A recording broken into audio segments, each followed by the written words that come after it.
Projectile motion is the motion of an object thrown or projected into the air subject to only the acceleration of gravity. For the initial velocity, it can be expressed as x components and y components. U sub x is equal to u times cosine theta, or u sub y is equal to u times sine theta. In this equation, u stands for initial velocity, magnitude, and theta refers to projectile angle.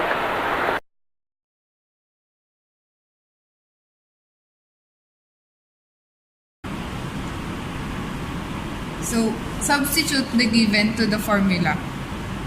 Negative 8.52 meters is equals to 0 meter per second times time plus 1/2 times negative 9.8 meter per second squared times t squared.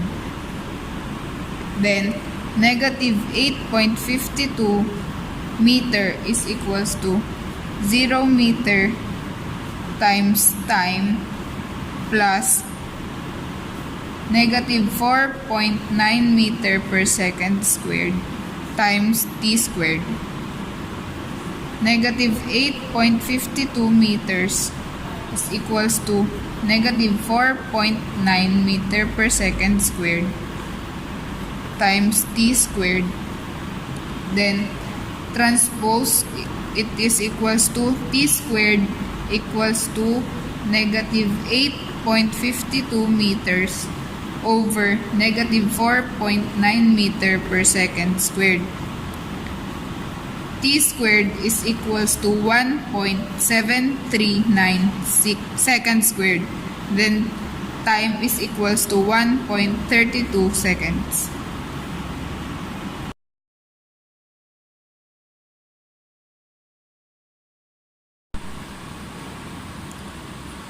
0 meter per second squared is equals to 26.2 meter per second squared plus 2 times negative 9.8 meter per second squared times d.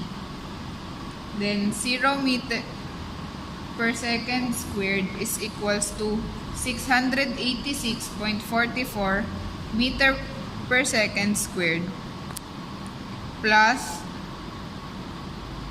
negative 9.6 meter per second squared times d is equals to negative 19.6 meter per second squared times d equals 686.44 meter per second squared. D is equals to negative 686.44 meter per second squared over negative 19.6 meter per second squared. D is equals to 35.0 meters.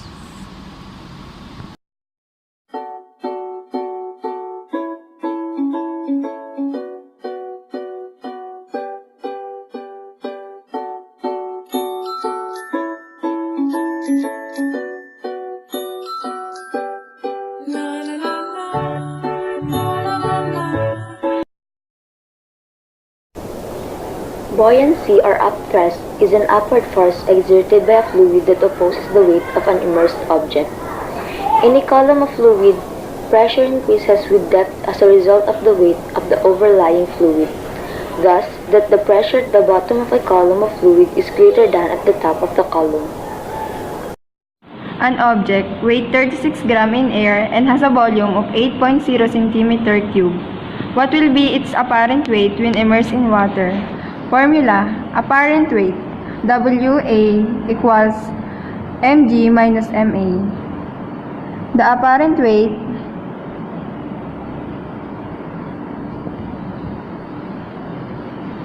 is 36 grams minus 8 grams is equal to 28 grams.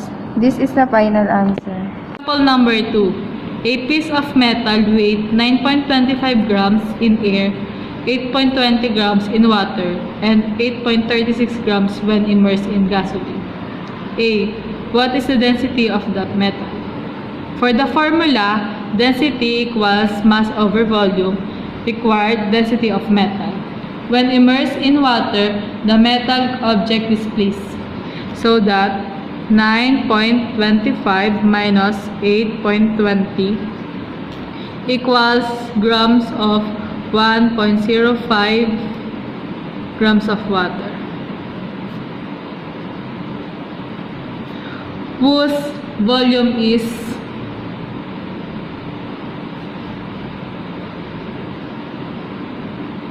1.05 grams over 1.00 grams cm cube equals 1.05 cm cube. The density of metal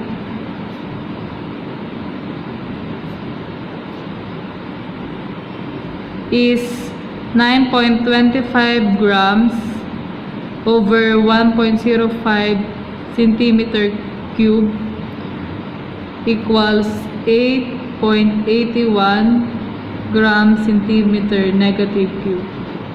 That is a final answer. That is the final answer.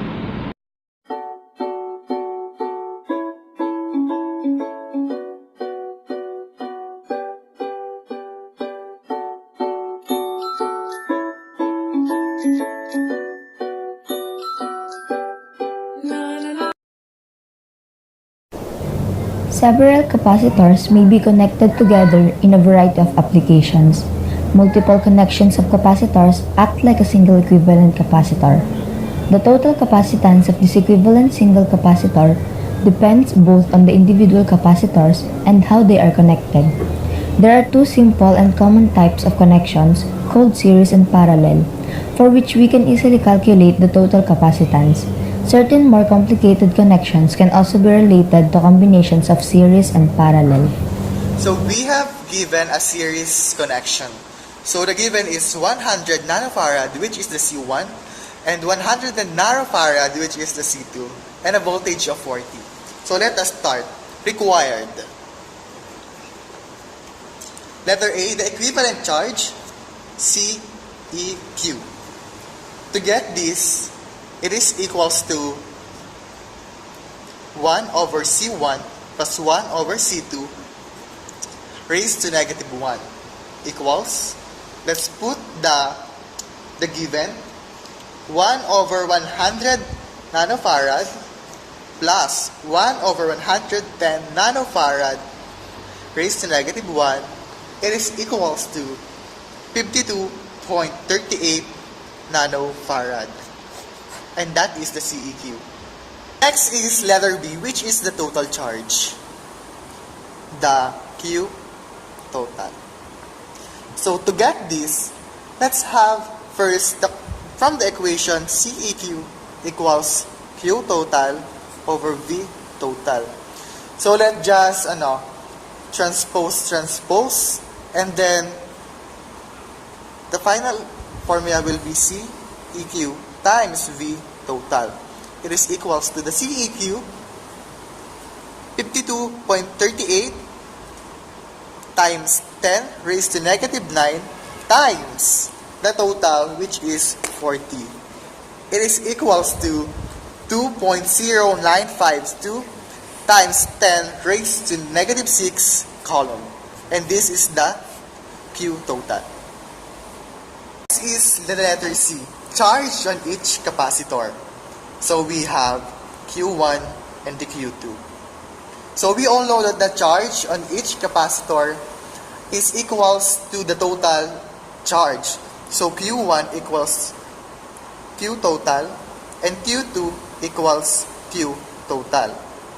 Which is, from the given equation, we have the total charge of 2.0952 times 10 raised to negative 6 coulomb.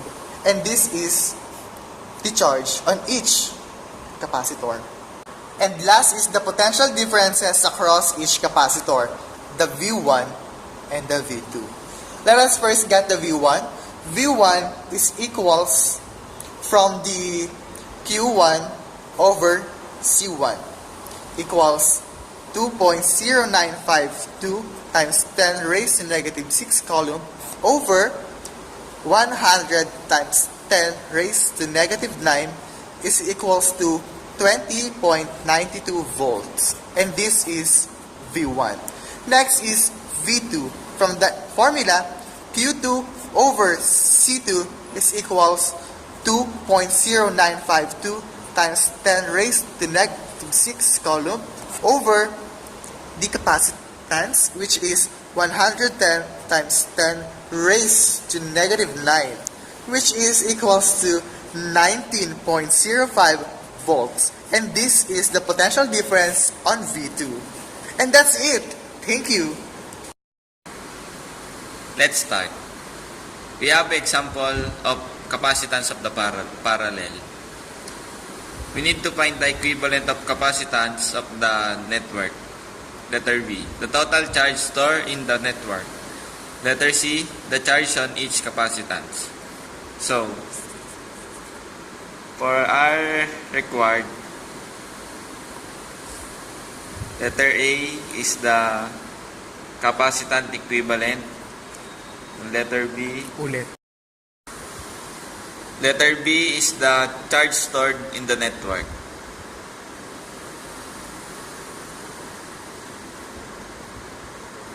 And letter C is the charge on each capacitor.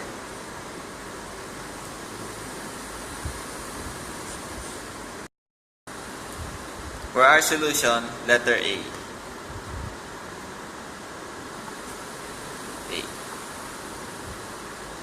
CE EQ equals to C1 plus C2. Then CEQ is the C1 is the 45 nanofarad plus C2 55 nanofarad equals to 100 nanofarad.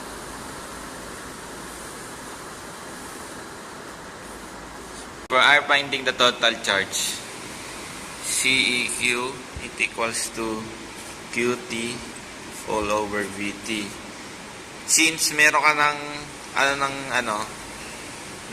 capacitance, kailangan mo itatranspose mo to, kaya magiging siyang QT equals to CEQ times VT.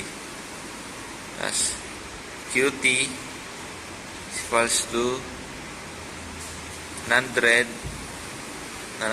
nanofarad 9 times the voltage, total voltage, equals to 2.8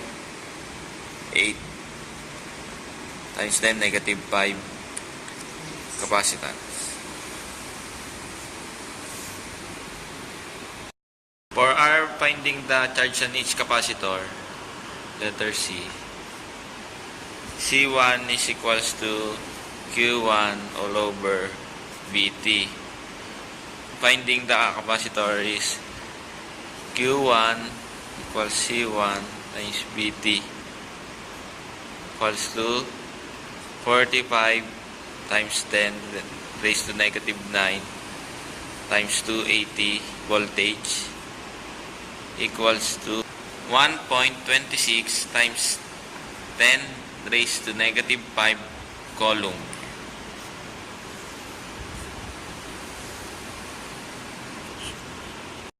For the second charge, Q2 is equals to 55 times 10 raised to negative 9 times 280 voltage is equals to 1.54 times 10 raised to negative 5 coulombs. Q2.